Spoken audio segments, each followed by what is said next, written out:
নমস্কাৰ, উৰ্মি পাকঘৰলৈ আপোনালোকক স্বাগতম জনালোঁ। আজি মই বনাম মাছেৰে ৰঙালাও আলুৰ জোল। খুব ভাল লাগে। ইয়াৰ বাবে মই ৰঙালাও এনেদৰে কুটি লৈছোঁ, আলু এটা দিছোঁ ডাঙৰ, আৰু মাছ মই নিমখ হালধিৰে এনেদৰে সানি লৈছোঁ। আৰু মই ব্যৱহাৰ কৰিম পিঁয়াজ এনেদৰে কুটি লৈছোঁ, তেজপাত দুখিলা মানে এপাত এনেদৰে মই মাজেৰে ছিঙি লৈছোঁ, আৰু শুকান জলকীয়া এটা, আৰু আদা নহৰু অকণমান, জিৰা আৰু পাঁচফোৰণ। আপোনালোকে কেঁচা জলকীয়াও দিব পাৰে, মই বেছি নিদিওঁ কাৰণ মোৰ ছোৱালীও মানে এইটো খাব যে, সেইকাৰণে বেছি জ্বলা খাব নোৱাৰে তাই।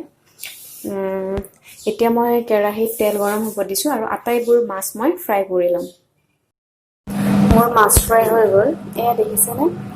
বেছি টিপকৈও ভাজিব নালাগে আৰু বেছি পাতলকৈ মানে কমো ভাজিব নালাগে, মিডিয়াম কৰি ৰাখিব। এইদৰে জোলত বেছি ডিপ ফ্ৰাই হ'লেও খাই ভাল নালাগে। এয়া মই দুবিধ ভাজিছোঁ, এয়া ডিপ ফ্ৰাই কৰিছোঁ। মই জাষ্ট আমি এনেদৰেই খাম আৰু মাছ ফ্ৰাই, আৰু এইখিনি জোলত দিম। জোলত দিয়াখিনি দেখিছেনে? বেছি ডিপ ফ্ৰাই কৰা নাই, বেছি মানে গুচিও কৰা নাই, এনেদৰে ভাজি ল'ব। এতিয়া মোৰ তেলটো গৰম হৈ গ'ল, ইয়াত মই দিম তেজপাত, মই মাছ ভজা তেলেৰে মানে তেলটোৱে ব্যৱহাৰ কৰিছোঁ। এতিয়া দিম মই এটা শুকান জলকীয়া আৰু কাটি লোৱা পিঁয়াজ।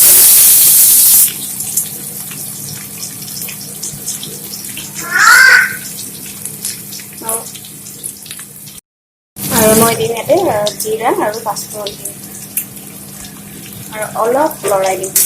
অলপ সময় এইখিনি ভাজি থাকিম। জুইৰ ফ্লেমটো কমাই দিব, নাইবা পিঁয়াজখিনি জ্বলিব পাৰে।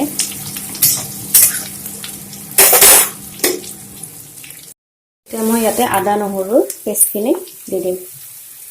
এতিয়া ভালদৰে অলপ লৰাই সময় মানে এইখিনি ভাজিম। যেতিয়ালৈকে আদা নহৰুৰ কেঁচা গোন্ধটো নাযায়, তেতিয়ালৈ অলপ এইখিনি ফ্ৰাই কৰিম।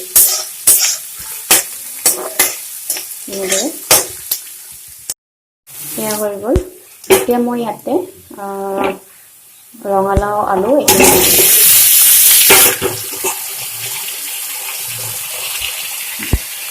খুব ধুনীয়া এটা গোন্ধ আহিছে আদা নহৰু দিছোঁ। ইয়াতে খুব বেছি মই মছলা ব্যৱহাৰ নকৰোঁ। এইখিনি আদা নহৰু জিৰা গুড়ি দিম, এইখিনি জুইৰ ফ্লেমটো বঢ়াই দিম। মই ভালদৰে ভাজি দিম। এইখিনি মিক্স কৰি দিলোঁ মই। ইয়াত মই এতিয়া দিম নিমখ, সোৱাদ অনুযায়ী নিমখ, হালধি,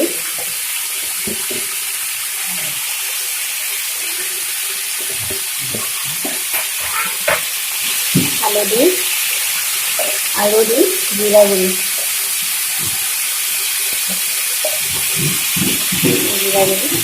এইখিনি মই সৰু চামুচেৰে 1 চামুচ জিৰা গুড়ি ব্যৱহাৰ কৰিছোঁ, আৰু এইখিনি ভালদৰে লৰাই দিম।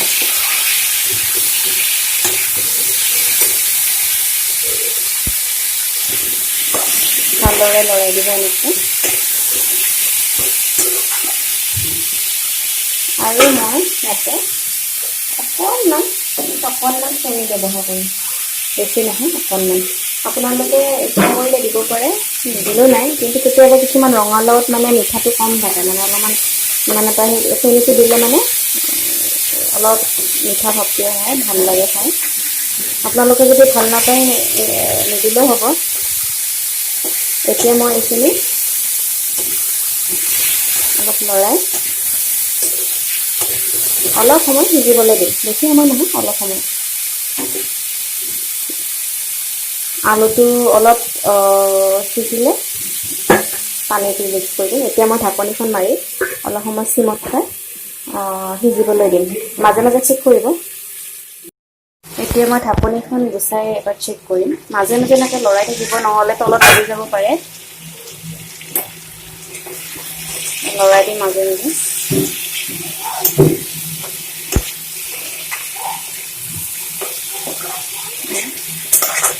এবাৰ লৰাই দিম।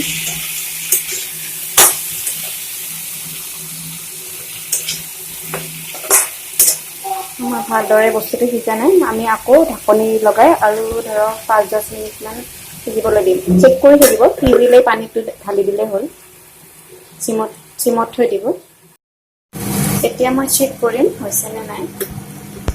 ঢাকনিখন গুচাই দিম। এয়া হৈছেই।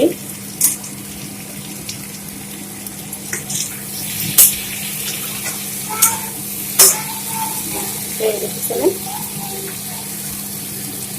আমাৰ ৰঙালাও সিজিছে আৰু আলুটো সিজিছে। এয়া কাটি দি থৈছোঁ।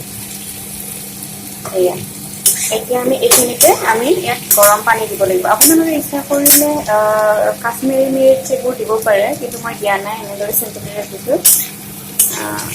আপোনালোকে দিব পাৰে। আৰু অলপমান মিট মছলা তেনেকৈ দিব পাৰে। মই কেৱল জিৰা গুড়ি দিছোঁ। এতিয়া মই জুইৰ ফ্লেমটো বঢ়াই দিম আৰু এইখিনি অলপ সময় লৰাই থাকিম। বেছি নহয়, অলপ সময় হৈ গ'ল। এতিয়া আমি ইয়াতে গৰম পানী ব্যৱহাৰ কৰিম।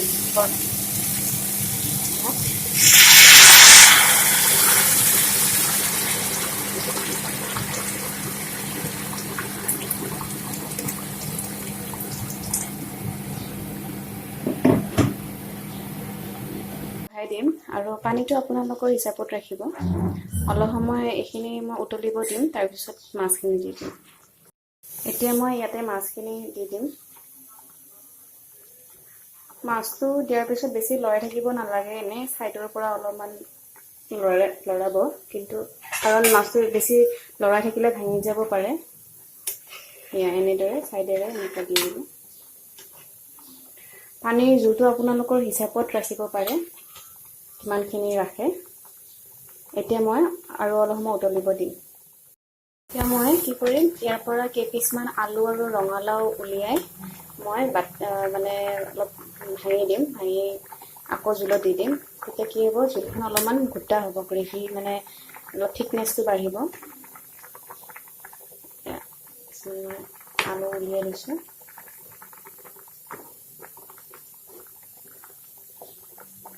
এতিয়া এইখিনি মই পুৰাচেৰে এনেদৰে ভাঙি ল'ম। এনেদৰে কুৰাচখনেৰে মই ভাঙি লৈছোঁ। এনেদৰে এতিয়া মই ইয়াতে দি দিম। এতিয়া মই এনেদৰে অকণমান লৰাই দিম ছাইডৰ পৰা।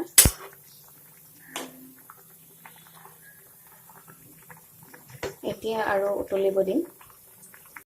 এয়া মোৰ হৈ গ'ল। মই এইখিনিয়ে জোল ৰাখিম। আপোনালোকে ইচ্ছা কৰিলে ইয়াতকৈ কমাইও দিব পাৰে, বঢ়াবও পাৰে বা ইমানখিনিও ৰাখিব পাৰে। মই খুব বেছিও জোল ৰখা নাই।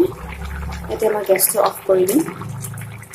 আপোনালোকে ইচ্ছা কৰিলে ইয়াতে ধনিয়া কাটি দিব পাৰে, মোৰ তাত নাছিল কাৰণে দিয়া নাই। এতিয়া আমি এইখিনি বাতিত উলিয়াই ল'ম। আপোনালোকে যদি মোৰ ভিডিঅ'টো ভাল পালে প্লিজ লাইক কৰি দিব, শ্বেয়াৰ কৰি দিব আৰু বেল আইকনটো টিপিব নাপাহৰিব। এনেদৰে আপোনালোকে ঘৰত কোনোবা আলহী অতিথি আহিলেও আপোনালোকে এনেদৰে দিব পাৰে।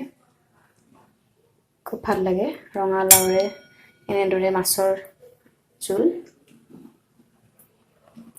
আৰু দেখাই পাইছে মই খুব বেছি মছলাও ব্যৱহাৰ কৰা নাই। এনেদৰে চিম্পুলকৈ বনাইছোঁ। খায়ো খুব ভাল লাগে।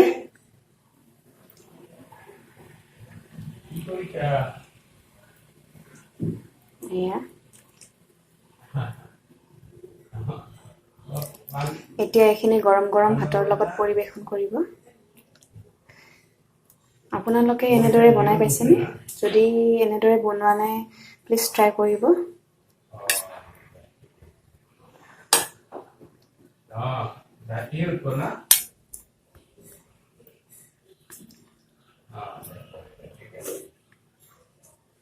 এয়া হৈ গ'ল। দেখাতো খুব ধুনীয়া হৈছে আৰু খাবলৈও খুব ভাল লাগে। এবাৰ ট্ৰাই কৰিব। আজিলৈ আহোঁ। ধন্যবাদ।